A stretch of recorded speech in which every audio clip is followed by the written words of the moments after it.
함께 기도하겠습니다. 하나님 감사합니다.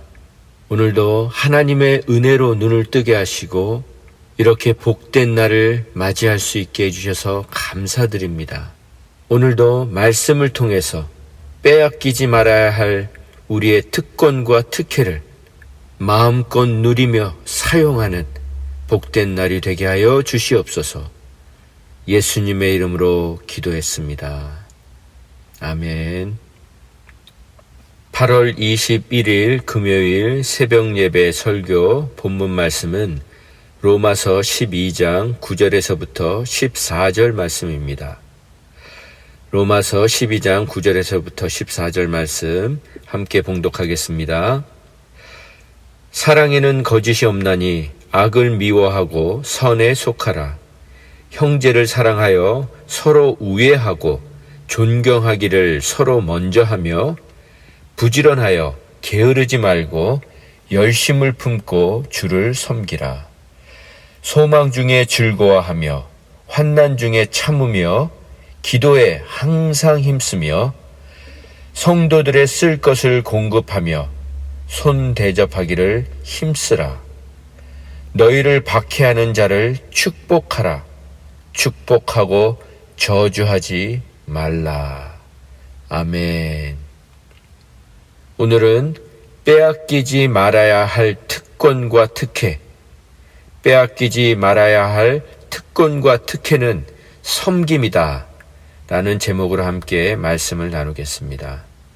오늘 본문의 말씀이 기록되어 있는 로마서 12장 전체는 믿음으로 그리고 은혜로 구원받은 자들이 매일의 삶을 어떻게 살아가는 것이 구원받은 자다운 삶인지 그리스도인다운 삶인지 예수님을 따라 사는 삶인지를 아주 구체적으로 그리고 분명하게 설명하고 있는 정말 귀한 내용들입니다. 그리고 사실 오늘 본문은 6절밖에 되지 않지만 한 절 한 절이 너무나 깊은 그리고 깊이가 있고 무게가 있는 말씀들이기 때문에 간단히 축약해서 설명드리기가 참 쉽지 않은 말씀들입니다. 그래도 언제나 설교는 짧아야 은혜가 된다는 저희 어머니의 신신당부 때문에 되도록이면 간단히 요약하는 방식으로 말씀을 전하도록 할 테니 요약된 내용들을 오늘 하루를 사시면서 깊이 다시 새겨보시기를 권면드립니다. 그럼 본문을 살펴보겠습니다. 9절 말씀입니다. 사랑에는 거짓이 없나니 악을 미워하고 선에 속하라. 세상에서 가장 아름다운 단어, 가장 소중한 단어, 가장 가치 있고 값진 단어, 그리고 가장 파워풀한 단어를 하나만 고르라고 말한다면 두말할 것도 없이 우리는 사랑이라고 대답할 것입니다. 왜냐하면 온 세상과 모든 사람들이 그리고 저와 여러분이 이 사랑이라는 한 단어를 통해 이 세상에 존재할 수 있게 되었기 때문입니다. 그리고 그 사랑이란 우리가 다 아는 것처럼 온 세상과 모든 사람들을 창조하신 하나님이시기 때문입니다. 그래서 우리는 하나님을 사랑이시다라고 날마다 고백하며 사는 것입니다. 그런데 사랑의 하나님에게도 없으신 것이 있으십니다. 사랑의 하나님에게 없으신 것은 바로 거짓이 없으신 것입니다. 그래서 사랑에는 거짓이 없다라는 말은 바로 하나님께는 거짓이 없으시다는 말과도 같은 말인 것입니다. 여러분, 우리 하나님께 거짓이 없으시다는 것이 얼마나 큰 위로와 힘이 됩니까? 오늘도 거짓이 없으신 하나님의 수정과 같이 맑은 심령에서 나오는 생명수로 우리의 영혼 육이 새롭게 되고 충만해지는 복된 날이 되시기를 주님의 이름으로 축원드립니다. 오늘 본문의 시작은 사랑에는 거짓이 없어야 한다 라고 시작합니다. 사랑에는 거짓이 없어야 한다. 거짓이란 무엇입니까? 사실과 다른 것입니다. 사실과 어긋난 것, 사실이 아닌 것을 사실처럼 꾸며낸 것, 그것을 바로 거짓이라고 말하는 것입니다. 그러니까 거짓이란 사실이 아니고 진실이 아닌 것을 사실처럼, 진실처럼 꾸미고 포장하고 그렇게 말하고 행동하는 것을 바로 거짓이라고 하는 것입니다. 겉과 속이 다른 것, 말과 행동이 다른 것, 처음과 끝이 다른 것을 바로 거짓이라고 하는 것입니다. 그리고 사랑에는 거짓이 없어야 한다는 이 문장을 다음과 같이 바꿔 읽어보시면 훨씬 이해가 빠르실 것입니다. 사랑에는, 참 사랑에는 거짓이 없다. 참 사랑에는 거짓이 없다. 그렇습니다. 사랑에는, 진짜 사랑에는 거짓이 전혀 없는 것입니다. 왜냐하면 앞서 말씀드린 것처럼 진짜 사랑이신 하나님께는 거짓이 전혀 없으시기 때문입니다. 그럼 거짓이 있는 사랑은 무엇입니까? 두말할 것도 없이 그것은 사랑이 아닌 거짓 덩어리일 뿐인 것입니다. 이처럼 사랑에는 거짓이 없어야 한다는 말씀은 가식적이지 않은 사랑, 위선적이지 않은 사랑, 즉 진실하고 중심으로부터 나오는 사랑을 하라는 말씀인 것입니다. 그리고 진짜 사랑은 악을 미워합니다. 하나님이 악을 미워하시고 죄를 미워하시는 것처럼 말입니다. 본문에서 사용한 미워한다라는 단어의 뜻은 그저 감정적으로 미워하는 수준이나 정도가 아니고 강하고 격렬하게 증오하는 것을 말합니다. 그리고 필사적으로 죽을 힘을 다해 거부하고 혐오하는 것을 말합니다. 그리고 선에 속하라는 것은 선을 행하라, 선한 일을 행하라 라는 의미와 함께 선한 것을 굳게 붙들라, 잡으라 라는 뜻도 함께 포함되어 있습니다. 그러니까 악은 단호하게 거부하고 차단하고 밀어내고 그리고 선은 절대 떨어지지 말게 하라는 것입니다. 이처럼 거짓 없는 참사랑을 해야 하는데 우리의 현실을 보면 눈을 씻고 찾아보아도 참사랑을 찾아보기가 너무나도 힘이 듭니다. 직장이나 학교에서는 물론이고 가정과 교회 안에서도 이런 사랑이 너무나도 부족합니다. 저는 20년 전에 미국에 왔는데 그때 미국에 와서 처음 섬기던 교회의 이름이 바로 사랑제일침례교회였습니다. 사랑제일침례교회. 그런데 정말 충격적인 것은 그 교회 안에서는 사랑이란 찾을래야 찾을 수가 없었다는 것입니다. 물론 인간적인 사랑, 그렇게 서로 주고받는 사랑, 그 정도의 사랑은 있었지만 하나님이 원하시는 참사랑은 너무나도 부족했다는 것입니다.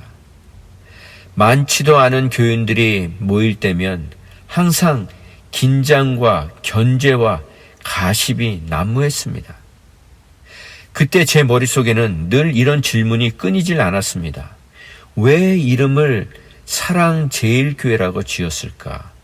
차라리 사랑이란 글자를 빼면 서로 마음 편히 흉보기에도 좋을 텐데 라는 안타까운 마음이 늘 제 안에 있었습니다. 그럼 우리의 현실은 어떻습니까? 우리가 하고 있는 사랑에는 거짓이 없습니까? 저는 요즘 개인적으로 나 같은 사람은 정말 하나님의 말씀을 전하는 시간 외에는 입을 닫고 살아야 하는 사람이구나 하는 생각이 더욱 절실하게 듭니다. 제가 입만 벌리면, 제 안에 악독이 쏟아져 나오고 제 자신을 보면서 정말 제 안에 선한 것이 없다는 것을 더더욱 분명히 깨닫게 되기 때문입니다. 진정한 사랑은 아낌없이, 조건 없이, 그리고 거짓 없이 채워주는 것이라고 했는데, 아직도 사랑할 수 없는 사람 곁에는 근처도 가기 싫으니 말입니다. 그런데 그런 진정한 사랑, 아낌없는 사랑, 조건 없는 사랑을 받아본 적도 없는 것 같고, 해본 적도 없는 것 같고, 할 수도 없는 사랑 같았는데, 곰곰이 생각해보면 그 조건 없는 사랑, 아낌없는 사랑의 주인공과 열매가 바로 지금의 저임을 고백할 수밖에 없습니다. 그렇습니다. 그 아낌없는 조건 없는 사랑의 주인공과 열매가 우리 자신이라는 것을 깨닫는 것보다 진정한 축복이 없는 것입니다. 또한 사랑은 죄로 가득한 세상에서 유일하게 피할 수 있는 안전지대입니다. 사랑만이 안전지대라는 것입니다. 부디 저와 여러분의 삶이 그 하나님의 조건 없는 사랑에 눈뜨고 붙들려서 거짓 사랑에 상처받고 병들어 있는 그 누군가가 마음 놓고 쉴 수 있는 안전지대와 안식처가 되어주면 참 좋겠습니다. 10절 말씀입니다. 형제를 사랑하여 서로 우애하고 존경하기를 서로 먼저 하며. 형제 자매를 사랑하는데 우애하라고 합니다. 우애한다는 것은 다정하게 대하라는 것입니다. 따뜻하게 대하고 소중하게 여기고 잘 되도록 도와주고 깊이 사랑하라는 것입니다. 그리고 기꺼이 서로를 위해 주연이 아니라 조연이 되어주라는 것입니다. 또한 서로 존경하라는 것은 비록 나이 차이가 난다 해도 서로 예의를 지켜서 대하라는 것입니다. 나보다 어려도, 나보다 신앙 연륜이 짧아도 반드시 나보다 나은 부분이 있다는 것을, 배울 점이 있다는 자세로, 나보다 낮게 여기는 그런 마음과 자세로 대하라는 것입니다.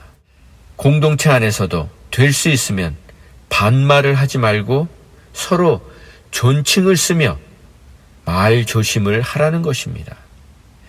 연세 드신 분이나 젊은 사람들이나 모두 먼저 서로 그렇게 대하라는 것입니다.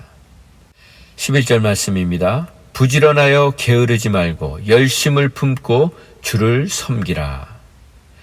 부지런하라는 것은 게으르지 말라는 것입니다. 나태해지지 말라는 것입니다.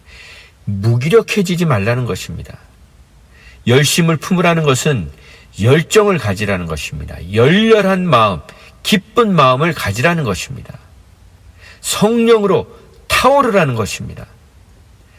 성령으로 뜨거워진 마음, 그런 열렬한 마음을 가지고 주님을 섬기라는 것입니다. 늘 힘과 열정이 가득한 사람으로 살라는 것입니다. 그리고 언제든지 주님을 섬길 때 기쁘게 주님을 섬길 준비를 갖춘 종이 되라는 것입니다. 그렇습니다. 사랑하면, 누군가를 사랑하면 우리는 게을러질 수가 없습니다. 왜냐하면 사랑은 엄청난 에너지이기 때문입니다. 그렇게 열정적으로 사랑하는 순간은 모든 나쁜 바이러스가 우리 안에서 맥을 못 춥니다. 그러니 하나님을 열정적으로 사랑해 보십시오. 열정적으로 섬겨 보십시오. 하나님께 찬양을 올려드릴 때도 세상의 그 어떤 가수보다도 더 열정적으로, 그러나 겉으로만이 아닌 온 마음을 다해 하나님께 그렇게 찬양을 올려드려 보십시오. 그리고 그 찬양의 가사대로 살아보십시오. 그렇게 살아가면 그것이 바로 영역 간에 강건해지는 길임을 날마다 체험하게 되실 것입니다. 그리고 열정의 사람들이란 바로 진정한 사랑을 맛보고 그 사랑에 붙들린 자라는 말인 것입니다.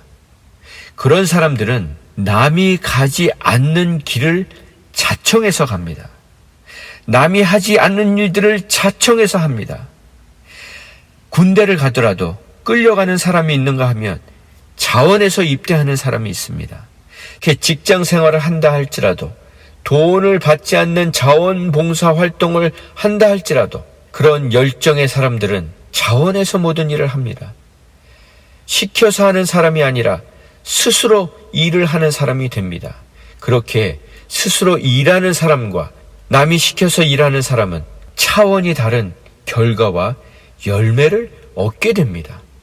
이처럼 진정한 사랑에 붙들린 사람의 열정은 모든 복을 끌어당기는 강력한 힘을 가지고 있기 때문입니다.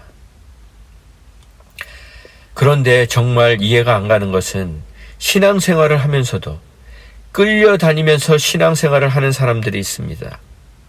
기쁨도 감격도 감사도 없이 늘 우거지상으로 교회를 다니는 사람들이 있습니다.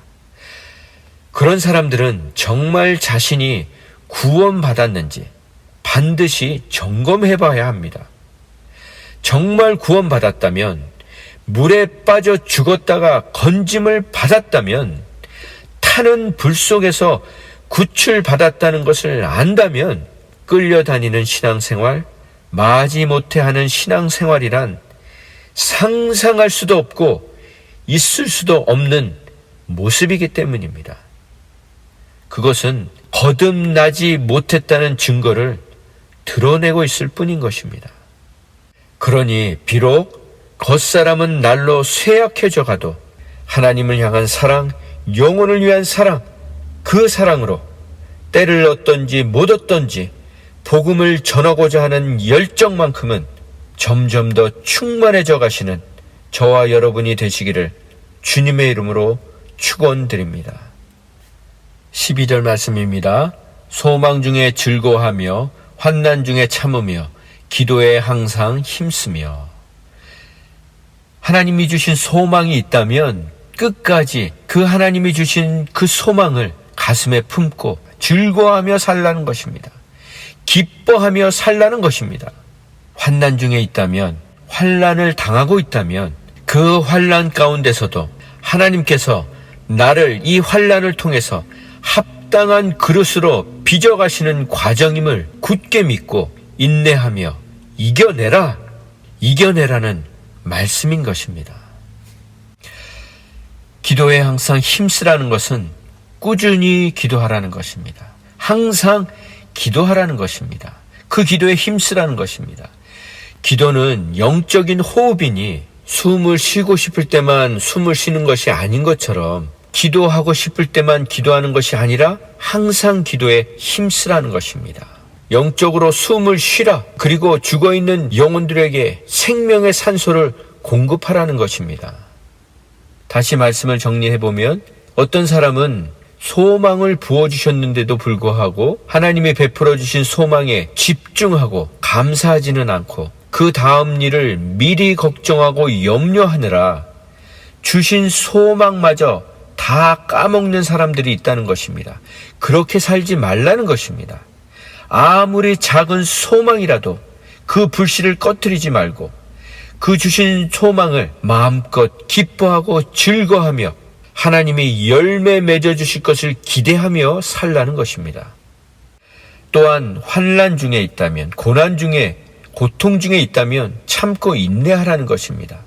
상황과 환경과 사람 때문에 눌려있지 말고 하나님을 신뢰하고 이겨내라는 것입니다. 하나님께 꼭 붙어서 참고 또 참아내면, 인내하면 비로소 내가 할 수 있는 일의 수준이 아니라 하나님만이 하실 수 있는 일들이 이루어지는 것을 보게 해주시겠다는 것입니다. 체험하게 해주시겠다는 것입니다. 그래서 인내하라는 것입니다. 또한 기도에 항상 힘쓰라. 이 힘쓰라는 단어는 기도에 충실하라, 헌신하라는 것입니다. 그리고 견디라, 참아내라는 뜻도 있는 것입니다. 힘쓰다라는 힘이라는 뜻의 어원은 카르토스인데 그것은 인간이 가지고 있는 힘이 아니라 위로부터, 즉 하늘로부터, 하나님으로부터 공급받는 능력으로 살아가라는 것입니다. 이처럼 기도는 하나님이 주시는 진정한 힘과 능력을 공급받는 시간입니다. 기도란 하나님이 주시는 진정한 힘과 능력을 공급받는 시간이라는 것입니다. 그래서 기도는 단순히 나의 필요만을 구하는 것이 아니고 기도하는 그 시간을 통해 먼저 나와 내 가족과 우리 지체들과 공동체와 그리고 이 세상을 향하신 그리고 문 영혼들을 향하신 하나님의 마음을 먼저 받아서 하나님이 원하시는 기도를 해야 한다는 것입니다. 하나님이 원하시는 기도를 해야 한다는 것입니다. 그래서 진정한 기도는 말하는 것으로부터 시작되는 것이 아니고 하나님의 음성을, 하나님의 말씀을 듣는 것으로부터 시작되어야 한다는 것입니다. 그렇게 하나님의 음성을, 하나님의 말씀을 먼저 들어야 우리는 바른 기도를, 하나님이 원하시는 기도를 할 수 있다는 것입니다. 그래서 단순히 습관처럼 나의 기도 제목을 가지고 나아가는 오랜 기도의 습관을 넘어서서 이제는 하나님이 원하시는, 그분이 기도하기를 원하시는 것들을 먼저 받고 듣고 그 기도 제목을 놓고 기도해야 하나님이 원하시는, 하나님이 기뻐하시는 그런 기도를 올려드릴 수 있다는 것입니다. 그때 그 기도는 응답되는 것은 물론이고 우리의 속사람이 그분의 성품으로 승화되어가는 아름다운 시간이 된다는 것입니다.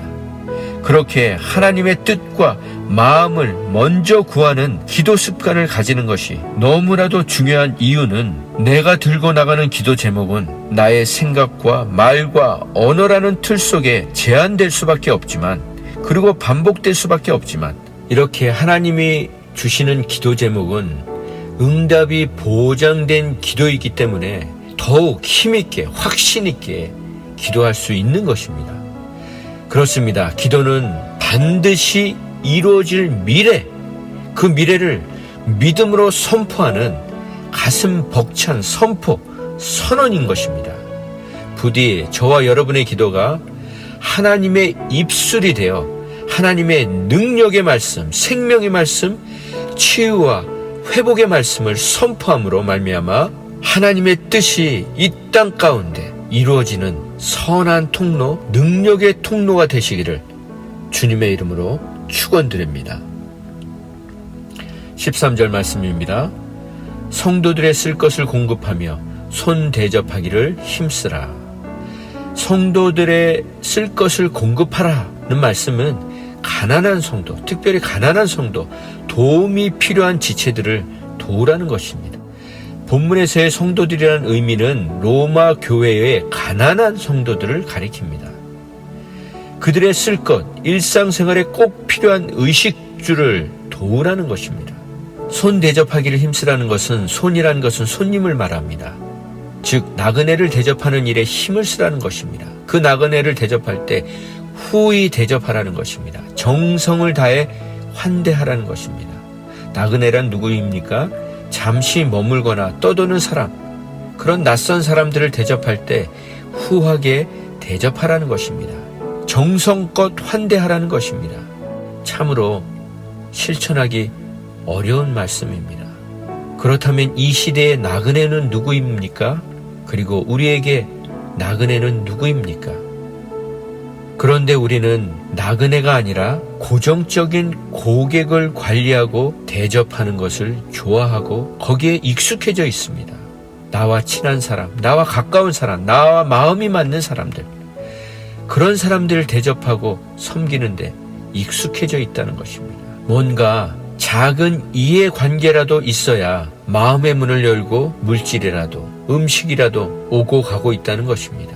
그러나 늘 예수님이 우리에게 요구하시는 섬김은 대가를 바라지 않고 반대급부를 기대하지 않고 섬기라는 것입니다. 그냥 주라는 것입니다. 그저 베풀라는 것입니다. 오히려 되돌려 받을 수 없는 곳으로 흘려보내라는 것입니다. 아무것도 남는 것이 없어 보인다 할지라도 하나님께 받은 은혜는 그 어떤 것으로도 하나님께 되돌려 드릴 수 없는 것처럼 그렇게 은혜와 사랑을 되돌려 받을 수 없는 곳으로 흘려보내는 삶을 살라는 것입니다. 특별히 우리 공동체에는 음식을 만들어서 섬기는 은사를 가지신 분들이 많으십니다. 그 은사를 사용하시라는 것입니다. 언제 말입니까? 우리가 다시 모일 때, 그때 말입니까? 아닙니다. 지금같이 어려울 때, 지금같이 어려운 상황에 그 은사를 사용하시라는 것입니다. 장을 보기가 힘드신 분들을 위해서 장을 보아다 드리라는 것입니다. 음식을 만들 수 없는 분들을 위해서 여러분들이 만드실 수 있는 반찬과 김치며 그런 귀한 것들을, 자신이 할 수 있는 것들을, 그런 것들을 만들어서 섬길 수 있는 절호의 기회가 바로 지금이라는 것입니다. 또한 남자분들이라면 혼자 사시는 분들, 집에 고장난 곳들을 고쳐드리는 일들, 그런 일들을 하시라는 것입니다. 그렇게 하나님의 사랑을 전하는 통로로 살아가시라는 것입니다. 마지막 14절 말씀입니다. 너희를 박해하는 자를 축복하라. 축복하고 저주하지 말라. 너를 박해하는 자를, 핍박하는 자를 축복하라는 것입니다. 축복하고 절대 저주하지 말라는 것입니다. 복을 빌어주라는 것입니다. 원수에게도 축복해 주라는 것입니다. 결코 악담을 퍼붓지 말라는 것입니다. 그럼 오늘 말씀을 정리해 보겠습니다. 신앙생활이란 머릿속의 관념이나 상상이나 이상이나 생각이 아니라 우리의 현실 속에서 구체적이고도 실제적으로 살아내야 하는 삶이라는 것입니다. 신앙이란 삶이라는 것입니다. 살아내야 하는 삶이라는 것입니다. 말씀이신 예수님께서 육신이 되셔서 우리들 가운데 거하시면서, 우리 죄인들 가운데 거하시면서 친히 삶으로 모든 것을 보여주시고 섬겨주신 것처럼 예수님의 제자로 살아가는 삶이란, 그리스도인으로 살아가는 삶이란 바로 예배당 안이라는 건물 안에서만 이루어지는 종교 활동이 아니고 우리의 일상 가운데서 날마다 드러나야 하는 삶이라는 것입니다. 아무쪼록 오늘 본문 말씀을 다시 한 말씀 한 말씀 새기시고 묵상하시면서 내가 삶 속에서 적용해야 할 것은 무엇인지를 하나님께 엽죽고 단 한 말씀이라도 살아본다면, 실천한다면 하나님께서는 그런 우리의 섬김을 통해 오병이어의 기적을 만들어 주시고 물이 변하여 포도주가 되게 하실 줄 믿습니다. 그렇게 귀한 하나님의 복의 통로로, 축복의 통로로, 복음을 전하는 통로로 쓰임받으시는 저와 여러분이 되시기를 주님의 이름으로 축원드립니다. 기도하겠습니다. 하나님, 감사합니다. 사랑에는 거짓이 없어야 한다고 말씀하신 것처럼 저희의 삶에도 거짓이 없기를, 그리고 당신의 온전하고 거룩하고 깨끗한 사랑만이 언제나 가득하기를 진심으로 간절히 소망합니다. 그래서 저희들의 남은 삶이 그런 주님의 사랑에 붙들려서 우리의 가족, 우리의 지체, 우리의 공동체뿐만 아니라 나그네와 고아와 과부와 그리고 우리를 핍박하는 자들까지도 축복하며 섬길 수 있는 진정한 하나님의 사람들로 살아가기를 결단하게 하여 주시옵소서. 그래서 섬김이라는 빼앗기지 말아야 할 특권과 특혜를 마음껏 누리며 사용하는 복된 인생으로 살아가게 하여 주시옵소서. 그렇게 살아가는 삶이, 그렇게 결단하고 살아가는 삶이 가장 복된 인생임을 날마다 가슴 벅차도록 체험하는 기적의 연속이 되게 하여 주시옵소서. 예수님의 이름으로 감사하며 기도합니다. 아멘.